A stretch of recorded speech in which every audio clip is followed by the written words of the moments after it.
All right, today we're going to dig into a really powerful way of understanding one of the world's most persistent and, well, devastating conflicts.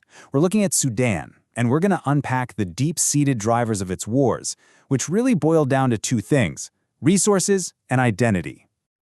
You know, when you look at a place like Sudan that seems to be caught in this endless cycle of war, it's so easy to just grab for simple answers. But the truth is, it's way more complicated than that. So it really makes you ask the question, what is actually fueling a conflict that just never seems to end?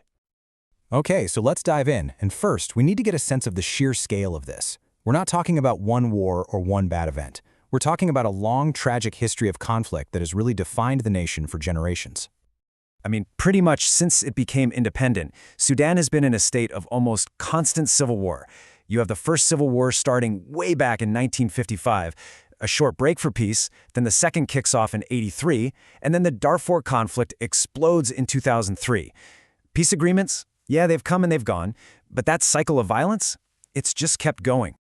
Now, the headlines, they often try to boil this all down to fights between different ethnic groups or religions. And look, those things are absolutely factors, but they aren't the root cause. They're more like symptoms.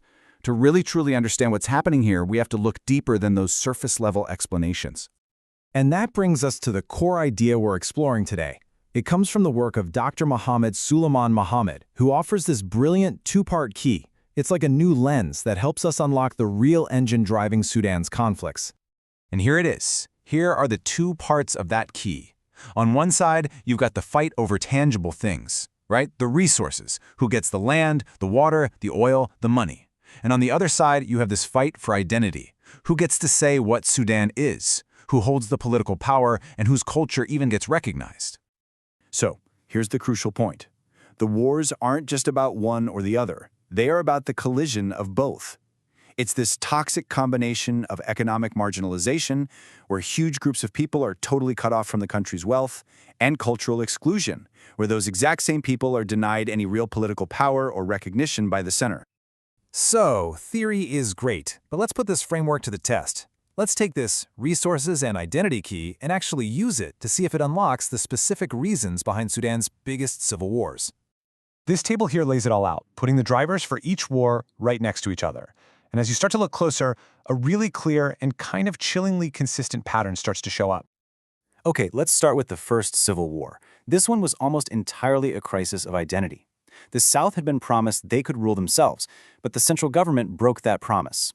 See, at this point, it wasn't really a war over resources. It was a fundamental fight just to be recognized politically, a fight against being erased from the nation's future. But then comes the Second Civil War, and it was so much deadlier. And this is where you see our two-part key in full brutal effect. Suddenly, a massive resource driver just appears out of nowhere: oil. They find oil, mostly in the south. And at the exact same time, the central government forces Islamic Sharia law on the whole country and cancels the South's political autonomy. So think about it. The wealth from the new resources was being claimed by the very same power that was trying to erase the South's identity. It was the perfect storm. Now fast forward to Darfur and we see the same pattern repeat with just devastating results. The conflict basically exploded as the environment got worse, leading to this intense scarcity of water and land. That's your resource driver. But that scarcity then lit a match on these long, simmering identity issues, which came from decades of being ignored and marginalized by the central government. When you lose control of your resources and you feel like your identity is being stamped out, conflict becomes almost inevitable.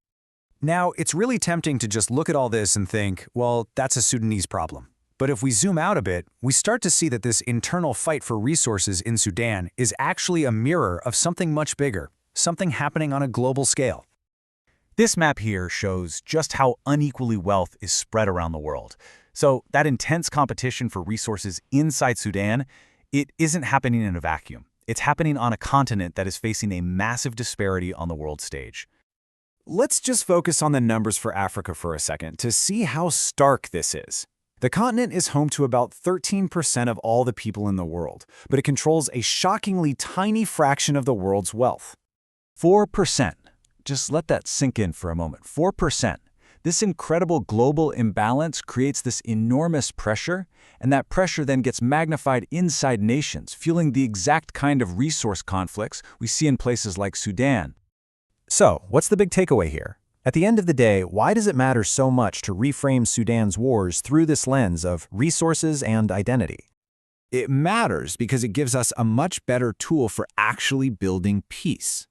The insight is simple, but it's also profound. If you only try to fix one part of the problem, if you only talk politics but ignore the economic inequality, or the other way around, any solution is just going to be built on sand.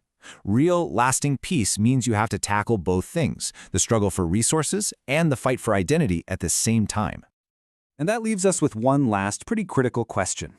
If we keep making peace deals that are all about sharing political power, but they totally ignore the fundamental need to fairly share a country's wealth and resources, well, are those deals just destined to fail from the start?